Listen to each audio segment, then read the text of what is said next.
حضرت بلال حبشی رضی اللہ تعالی عنہ کی شادی کا واقعہ کہ شادی کے تعلق سے کچھ چیزیں ہیں جسے ہم انشاءاللہ حدیث کی روشنی میں مکمل طریقے سے جانیں گے۔ دوستو، ویڈیو کو شروع کرنے سے پہلے ایک ریکویسٹ کہ ویڈیو کو لائک کر کے شیئر کر دیجئے، چینل میں پہلی بار آئے ہیں تو اسے سبسکرائب کر لیجئے۔ دوستو، واقعہ اصل میں اس طرح سے ہے کہ ایک صحابی حضرت ابو بکیر رضی اللہ تعالی عنہ کی صاحبزادی جوان ہو گئی، چنانچہ تو ان کے دو لڑکے بارگاہ رسالت مآب صلی اللہ علیہ وسلم میں حاضر ہوئے۔ رسول اللہ صلی اللہ علیہ وسلم کے پاس حاضر ہوئے اور انہوں نے کہا کہ اپنی بہن کی شادی کے بارے میں مشورہ چاہا کہ اللہ کے رسول، میری بہن جوان ہو گئی، اس تعلق سے ہمیں کوئی بہتر مشورہ دیجیے۔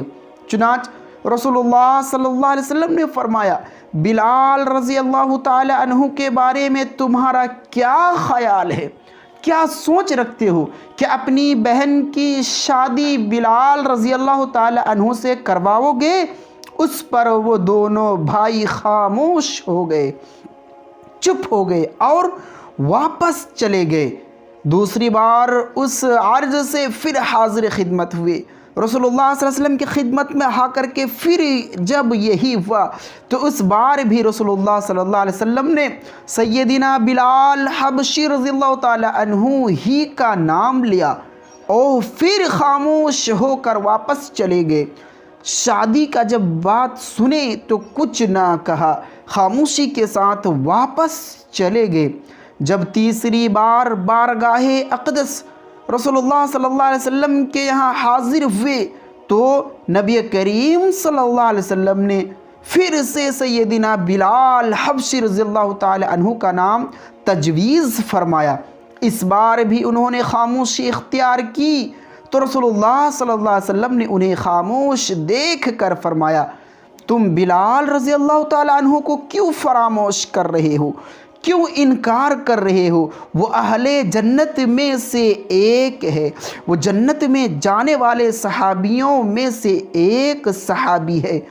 رسول اللہ صلی اللہ علیہ وسلم کے اس فرمان کے آگے انہوں نے بخوشی سر تسلیم خم کر دیا اور اپنی حامی بھر دی کہ ٹھیک ہے، میری بہن کی شادی بلال رضی اللہ تعالی عنہ سے کرا دوں گا، اور بے حد خوش بھی ہوئے۔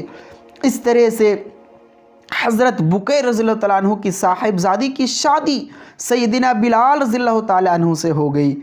یوں سیدنا بلال حبشی کی ازدواجی زندگی کا آغاز ہو گیا، زندگی شروعات ہو گئی، لیکن اپنے آقا صلی اللہ علیہ وسلم کی خدمت اور دینی معاملات میں ہرگز اسے حائل نہ ہونے دیا تھا اور اسے رکاوٹ نہ بننے دیا۔ سیدنا بلال حبشی رضی اللہ تعالی عنہ کی زوجہ محترمہ بھی انتہائی نیک اور پرہیزگار خاتون تھی۔ آپ رضی اللہ تعالی عنہ کی یہ پاک باز بیوی ہمیشہ شوہر کی اطاعت اور وفا کا عملی نمونہ پیش کرتی رہیں۔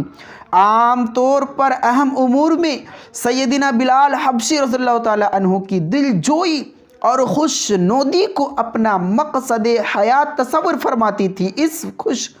اس خوشگوار زندگی میں بہت کم تلخی کے مواقع آئے اور بلال حبشی رضی اللہ تعالی عنہ بھی بہت اچھے شوہر ثابت ہوئے۔ روایات کے مطابق بلال رضی اللہ تعالی عنہ نے اپنی زندگی میں متعدد نکاح کیے، لیکن انہوں نے کوئی جانشین یا وارث نہ چھوڑا۔ ایک روایت کے مطابق سیدنا بلال حبشی رضی اللہ تعالی عنہ نے ایک عربی عورت ہند الخولانی سے بھی نکاح فرمایا اور وہ یمنی تھی۔ سیدنا بلال کی شام کی طرف ہجرت کرنے سے قبل ان کے نکاح میں آ چکی تھی۔